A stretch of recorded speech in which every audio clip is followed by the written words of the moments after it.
বাংলাদেশের মানুষ তো জানেই যে আল বদরের ভূমিকায় কারা ৭১ সালে ছিল, তারাই এখন আল বদরের ভূমিকা পালন করছে। পক্ষ আরেক পক্ষের বিরুদ্ধে অভিযোগ করবে, যুক্তিতে কেউ কাউকে হারানোর চেষ্টা করবে, এটাই তো স্বাভাবিক না? দেখুন, নারীরা তো আমাদের বোন, সে যে দলেরই হোক।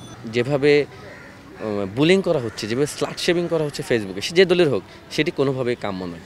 বাংলাদেশের নারীদের প্রতি যে রাজনৈতিক আগ্রহ, সেটি এখন চ্যালেঞ্জের মুখে পড়েছে। কিন্তু সরাসরি আক্রমণ করে নয়, জাতীয়তাবাদী ছাত্রদলের নেতৃবৃন্দ, জাতীয়তাবাদী ছাত্রদলের যারা কর্মী, তারা কখনো এই আচরণ শিখেনি। দেখেন, ডাকসুর যে সূচনা হওয়ার পর থেকে, নির্বাচনের সূচনা হওয়ার পর থেকেই নির্বাচনের একটি নিয়ম আছে যে এক পক্ষ আরেক পক্ষের বিরুদ্ধে অভিযোগ করবে, যুক্তিতে কেউ কাউকে হারানোর চেষ্টা করবে, এটাই তো স্বাভাবিক না? আসন্ন ডাকসুদের ঠিক তেমনি একটি ছাত্র সংগঠন অন্য আরেকটি ছাত্র সংগঠনের বিরুদ্ধে অভিযোগ করছে, ঢালাওভাবে অভিযোগ করছে। আমরা সবাই প্যানেল হিসেবে নির্বাচন করলেও আমাদের তো সবার একটি সম্পাদক পদ আছে স্বতন্ত্রভাবে, সবাই তো সবাইকে চিনে পার্সোনালি। তো কেউ যদি নির্বাচন আচরণবিধি ভাঙে, নির্বাচনী আচরণবিধি লঙ্ঘন করে, তাহলে তার নামে স্পেসিফিকভাবে অভিযোগ দিক। আমাদের যে রিটার্নিং অফিসার আছে ইলেকশনের, তাদের নামে নির্বাচিত অভিযোগ দিক নির্দিষ্টভাবে, স্পেসিফিকভাবে কোন আচরণবিধি লঙ্ঘন করেছে। নির্বাচনী প্রচার প্রচারণাতে শুরু হয়নি, সেখানে আচরণবিধির প্রশ্ন কোত্থেকে আসবে? এখন ঢাকা ডাকসুতে নির্বাচনী প্রচার প্রচারণা সম্পূর্ণভাবে নিষিদ্ধ। আগামী ২৬ আগস্ট থেকে নির্বাচনী প্রচার প্রচারণা শুরু হবে। তখন থেকে আচরণবিধির ব্যাপারটি আসলে আমাদের সামনে আসবে।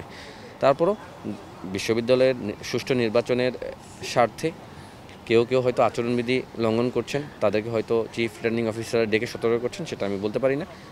তারপরে কেউ আরও নামে অভিযোগ থাকে, সে যে সংগঠনের হোক, স্পেসিফিকভাবে যদি চিফ রিটার্নিং অফিসারের কাছে অভিযোগ দেন, তারা নিশ্চয়ই তাদের বিরুদ্ধে ব্যবস্থা নেবেন। দেখুন, নারীরা তো আমাদের বোন, সে যে দলেরই হোক। বর্তমান বাংলাদেশের রাজনৈতিক সংস্কৃতিতে নারীদেরকে যেভাবে বুলিং করা হচ্ছে, যেভাবে স্লাট শেমিং করা হচ্ছে ফেসবুকে, সে যে দলের হোক, সেটি কোনোভাবেই কাম্য নয়। নারীদেরকে সার্বিক দেশের যে পরিস্থিতি, সেটা এমন একটি পরিবেশ তৈরি করা হয়েছে, এমন একটি পরিস্থিতি তৈরি করা হয়েছে, বাংলাদেশের নারীদের প্রতি যে রাজনৈতিক আগ্রহ, সেটি এখন চ্যালেঞ্জের মুখে পড়েছে। সুতরাং সে যে দলের হোক, কোনো নারীর প্রতি ফেসবুকে কুরুচিপূর্ণ মন্তব্য, ব্যক্তিগত আক্রমণ, স্লাট শেমিং, এটি কখনোই কাম্য নয়। সেটি ছাত্র দলের হোক, ছাত্র শিবিরের হোক। আমরা কিছুদিন আগে দেখেছি টিএসসিতে একটি ঘটনা ঘটেছে। টিএসসিতে একজন ব্যক্তিকে প্রক্টোরিয়াল টিম আটক করেছিলেন।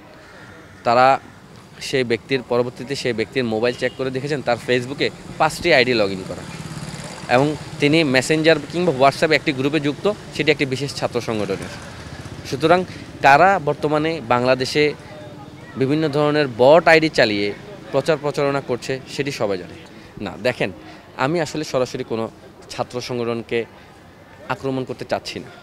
সামনে যেহেতু ডাকসু নির্বাচন, সকল ছাত্র সংগঠনই ডাকসু নির্বাচনে অংশগ্রহণ করবে। আমি সকলের প্রতি শ্রদ্ধা সম্মান জানিয়ে আমি তাদের প্রতি আচরণ করছি, কিন্তু তার মানে এই নয় যে আমি কারো বিরুদ্ধে কথা বলতে পারবো না। আমি যথাযথ সম্মান দেখিয়ে বিরুদ্ধে তো অবশ্যই কথা বলবো। যাদের বিরুদ্ধে কোনো অভিযোগ থাকবে, যাদের কোনো কাজ অযৌক্তিক হবে, যাদের মন্তব্য অশালীন হবে, তাদের বিরুদ্ধে তো আমরা অবশ্যই কথা বলবো, কিন্তু সরাসরি আক্রমণ করে নয়। জাতীয়তাবাদী ছাত্রদলের নেতৃবৃন্দ, জাতীয়তাবাদী ছাত্রদলের যারা কর্মী, তারা কখনো এই আচরণ শিখেনি। আমরা তাদেরকে বিভিন্ন উপায়ে বিভিন্নভাবে তাদেরকে মেনশন করব। বাংলাদেশের মানুষ তো জানেই যে আল বদরের ভূমিকায় কারা ৭১ সালে ছিল, তারাই এখন আল বদরের ভূমিকা পালন করছে। দেখুন, জাতীয়তাবাদী ছাত্রদল একটি অন্তর্ভুক্তিমূলক, বৈচিত্র্যময় এবং গণতান্ত্রিক প্যানেল দিয়েছে। যেই প্যানেলে 15-16 সেশনের একজন পরিপূর্ণ ছাত্র রাজনীতিবিদ আবিদুল ইসলাম খান ইলেকশন করছেন, এবং একই প্যানেলে 24-25 সেশনের মাত্রই ক্যাম্পাসে এসেছেন আদিবাসী এবং জাতীয় পর্যায়ে একজন অ্যাথলেট চিমচিমা মারমা, তাকেও মনোনীত করেছেন। এই প্যানেল বিগত কিছুদিন আগে ছাত্রলীগের দ্বারা নির্মমভাবে রক্তাক্ত হয়েছে জুলাই আন্দোলনে একটি মেয়ে তন্নি, তাকে সমর্থন দিয়ে আমরা একটি পদ ছেড়ে দিয়েছি। তাকে সমর্থন দিয়ে আমাদের দুজন নারী এই প্যানেলে আছেন, এবং আমাদের ছাত্রদলের প্যানেলে যারা আছেন সবাই বিগত জুলাই আগস্ট আন্দোলনে শুধু নয়, বিগত যার সেশন থেকে এবং বিগত 17 বছর এবং 28 অক্টোবর পরে আন্দোলন থেকে হরতাল আন্দোলন সবাই সক্রিয় ভূমিকা পালন করেছে। আমি বাংলাদেশ জাতীয়তাবাদী ছাত্রদল মনোনীত মুক্তিযুদ্ধ গণতান্ত্রিক আন্দোলন সম্পাদক পদে ইলেকশন করছি।